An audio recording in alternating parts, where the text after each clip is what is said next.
எல்லாருக்கும் வணக்கம். இங்கே வந்திருக்கிற பத்திரிகை நண்பர்கள் அனைவருக்கும் எங்களுடைய வணக்கம். என்னுடைய பேர் கணேஷ் ரவீந்திரன். நான் ஒரு தனியார் கம்பெனியில் தலைமை நிர்வாக அதிகாரியாக இருக்கிறேன். ஈஷாவில் வாலண்டியராக இருக்கிறேன். என்னோட சுவாமி பரகரா ஒரு மண்டல ஒருங்கிணைப்பாளராக இருக்கிறார் ஈஷாவில். இன்னொரு நண்பர் தொழில் முனைவர் திரு சரவணன், அவரும் ஈஷாவில் வாலண்டியராக இருக்கிறார். நம்ம ஒவ்வொரு வருஷமும் நம்மளோட பாரத நாட்டோட ஆன்மீக மரபில் நம்ம பார்த்தோம்னா மாசி மாதத்தில் வர்ற அந்த சிவராத்திரியை தான் நம்ம எப்போதுமே மகா சிவராத்திரி அப்படின்னு நம்ம கொண்டாடுறோம். இந்த நாளில் என்ன விசேஷம் அப்படின்னு பார்த்தோம்னா, இந்த குறிப்பிட்ட நாளில் கோள்களோட அமைப்பு மனிதனோட உயிர் சக்தியை மேல் நோக்கி இழுக்கிற தன்மையோட இருக்குது.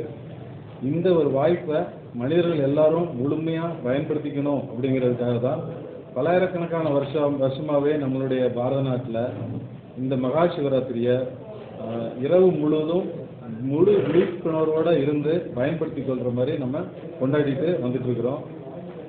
அந்த வகையில் ஈஷாவில் இது 31வது மகா சிவராத்திரி நாள் வெகு சிறப்பாக நம்ம கொண்டாட இருக்கிறோம். இந்த 31வது மகா சிவராத்திரி விழாவில் ஈஷாவில் உள்துறை அமைச்சர் திரு அமித்ஷா அவர்களும் கர்நாடக மாநில துணை முதல்வர் திரு டி கே சிவகுமார் அவர்களும் கலந்து கொள்ள இருக்கிறாங்க. ஈஷாவில் இந்த சிவராத்திரி விழா வரும் ஆதியோகி முன்பு வரும் 26ஆம் தேதி மாலை 6 மணிக்கு ஆரம்பித்து மறுநாள் காலை 6 மணி வரைக்கும் சிறப்பாக நடைபெற இருக்குது. சத்குரு முன்னிலையில் நடைபெறும் இந்த விழாவில் சக்தி வாய்ந்த தியானங்கள், மந்திர உச்சாடனைகள், இரவு பொழுதும் பல்வேறு கலைஞர்களோட இசை நிகழ்ச்சிகள் இதெல்லாமே நடைபெற இருக்குது.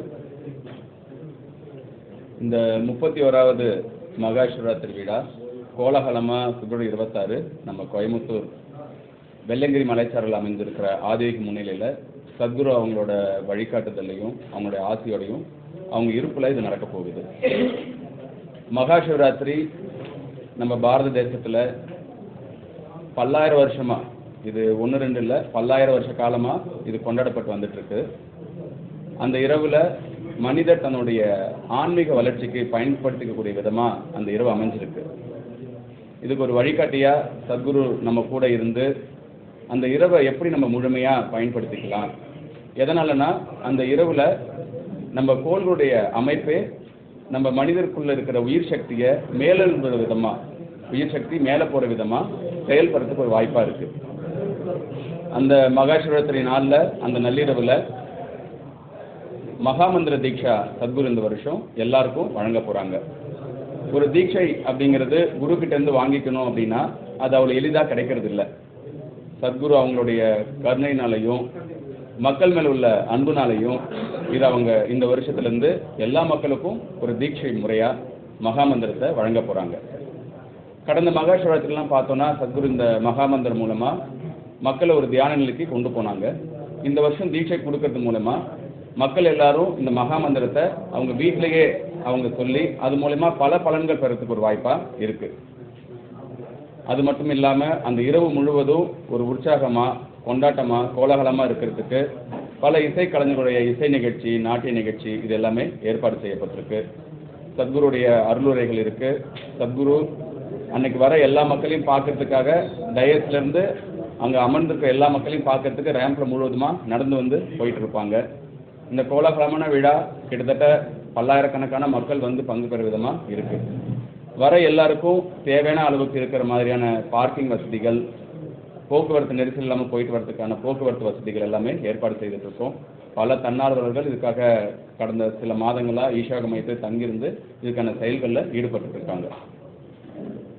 வர எல்லாருக்கும் நம்ம மகா அன்னதானம் நம்ம அன்றைக்கி அவங்க எல்லாருக்கும் கொடுக்குறோம்.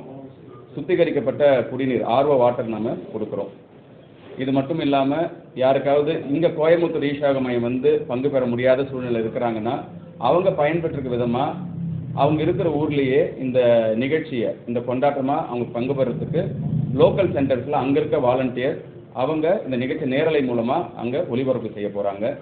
அங்கேயும் கிட்டத்தட்ட ஆயிரக்கணக்கான மக்கள் எல்லாருமே ஒவ்வொரு ஊர்லேயும், குறிப்பாக இந்தியா முழுவதும் பார்த்தோன்னா ஒரு 150 இடங்களுக்கு மேலே இந்த நிகழ்ச்சி நேரலை மூலமாக வாலண்டியர்ஸ் ஏற்பாடு பண்ணுறாங்க.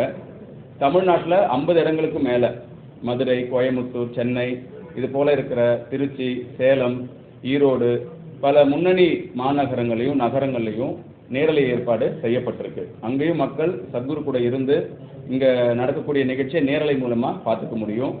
அங்கேயும் வர முடியாதவங்களுக்கு ஓடிடியில் இருக்கிற Zee5 சேனல், ஜியோ ஹாட்ஸ்டார், இது மாதிரி இருக்கிற எல்லா ஓடிடி சேனல்லையும் அவங்க பங்கு பெறும், அவங்க இருக்கிற இடத்துலேருந்தே பார்க்க முடியும்.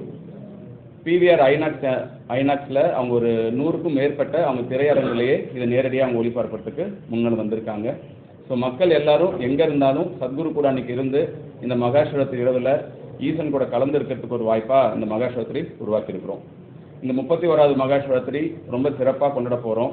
இதில் எல்லா பொதுமக்களும், ஆன்மீக அன்பர்களும், ஈசனுடைய அடியார்கள் எல்லாரும், முக்கியமாக பத்திரிகை துறையில் இருக்க அன்பர்கள் நீங்கள் எல்லாரும் உங்கள் குடும்பத்தோடு வந்து கலந்துக்கணும் அப்படிங்கிறது ஈஷா மையம் சார்பாக கேட்டுக்கிறோம். இது மட்டும் இல்லாமல் மகாசிவராத்திரி அன்னைக்கு உலக மக்களுக்கு ஒரு சத்குருடைய அன்புனால ஒரு அன்பளிப்பாக மிராக்கிள் ஆஃப் மைண்ட் அப்படிங்கிற ஒரு ஆப் வந்து சத்குரு அன்னைக்கு லான்ச் பண்ண போகிறாங்க. இந்த மிராக்கிள் ஆஃப் மைண்ட் அப்படிங்கிற ஆப்போட நோக்கம் என்ன அப்படின்னா, உலக மக்கள் ஒவ்வொருத்தரும் ஒரு நாளைக்கு குறைஞ்சது ஒரு 7 நிமிடம் அவங்க தியானம் செய்யறதுக்கு, அவங்க வாழ்க்கையை முன்னோக்கி கொண்டு போகிறதுக்கு ஒரு வாய்ப்பாக உருவாக்கியிருக்கிறாங்க. இந்த நோக்கத்தில் சத்குரு வரக்கூடிய மகாசிவராத்திரி அன்னைக்கு அந்த மிராக்கிள் ஆஃப் மைண்ட் அப்படிங்கிற ஆப்பை எல்லா மக்களுக்கும் ஒரு அர்ப்பணிப்பாக லான்ச் பண்ண போகிறாங்க.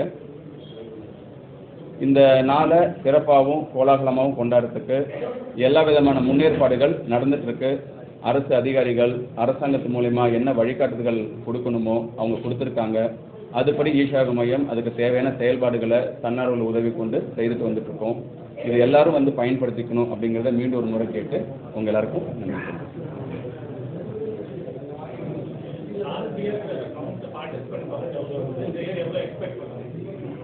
ஆனால் ஒவ்வொரு வருஷமுமே நமக்கு வந்து அதிகப்படியான மக்கள் வந்துக்கிட்டே தான் இருக்கிறாங்க. நம்ம இதுதான் கவுண்ட் அப்படின்னு சொல்ல முடியல. பல்லாயிரக்கணக்கான மக்கள் வராங்க போகிறாங்க. கட்டாயமாக இந்த வருஷம் போன வருஷத்தை விட அதிகப்படியான மக்கள் வந்து போகிறத நம்ம பார்க்க முடியும். வழக்கமாக நடக்கக்கூடிய மகாசிவராத்திரிக்கும் இந்த மகாசிவராத்திரிக்கும் ஒரு முக்கியமான விஷயம், முன்ன சொன்ன மாதிரி மகாமந்திர தீட்சா. தீட்சை அப்படிங்கிறது ஒரு குருக்கிட்டேருந்து கிடைக்கணும் அப்படின்னா அது எளிதான விஷயம் இல்லை. நம்ம பல கதைகளில் கேள்விப்பட்டிருப்போம், புராணங்களில் பார்த்துருப்போம். தீட்சை வாங்கிறதுக்காக ஒருத்தர் வந்து குரு தேடி காட்டுக்கோ மலைக்கோ அவர் ஒரு குகையில் இருந்தாங்கன்னா அங்கே தேடி போய் தான் தீட்சை வாங்கியிருப்பாங்க. ஆனால் சத்குரு அவருடைய கருணையினால் இது எல்லா மக்களும் பயன்பெறணும். அவங்க ஈஸ்வர மையம் வந்தாலும் சரி வரனாலும் சரி எங்கே இருக்காங்களோ அங்கேயே அவங்களுக்குள்ள அந்த ஆன்மீக ஒளி போய் சேர்றதுக்கு இந்த முறை மகாமந்திர தீட்சை மகாசிவராத்திரியோட நல்லூரில் வழங்குறாங்க.